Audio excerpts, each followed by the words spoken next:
The world-famous Kenton Club, a staple in the Kenton neighborhood. Owner Doreen Waitt. It's been here since 1947, and it's just our total neighborhood dive bar.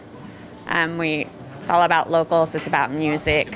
As it should be. But over the last 10 days, it's been all about crime.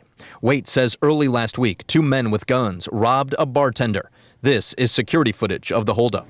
We all had a meeting. What are we going to do to make our staff safer? What are we going to do to make everybody safer? What changes can we put into place? Waitt hadn't even solidified a plan when there was a second armed robbery just this past Tuesday night, and it too was caught on camera. The guy just came in with a gun and said, "Give me the money. Open the drawers, give me the money."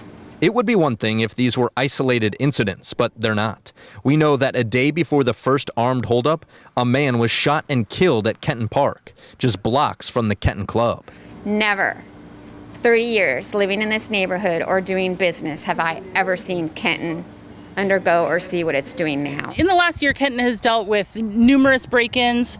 Almost every single shop in the neighborhood has been hit multiple times. Maureen Bachmann is the president of the Kenton Business Association and owner of Kenton Antiques. Bachmann says the Kenton neighborhood needs help from the city. In addition to more officers on the streets, she says new lighting and cameras would go a long way. We're doing our best, but frustration is very high in the neighborhood right now. People are really concerned. Among them, Doreen Waitt over at the Kenton Club. She's encouraged her staff to be extra vigilant. But I don't know what that entails. What does that entail? I mean, we've discussed now getting an armed person at our door, just checking ID of every single person that steps in here. It's expensive. I don't know if we can afford it. It is worth mentioning that we reached out to some city leaders for comment on the concerns coming out of the Kenton neighborhood. And we heard back from City Commissioner Joanne Hardesty. She says she likes the idea of new lighting and cameras, so much so that she says she passed a budget amendment over the summer to increase funding for urgent infrastructure safety projects.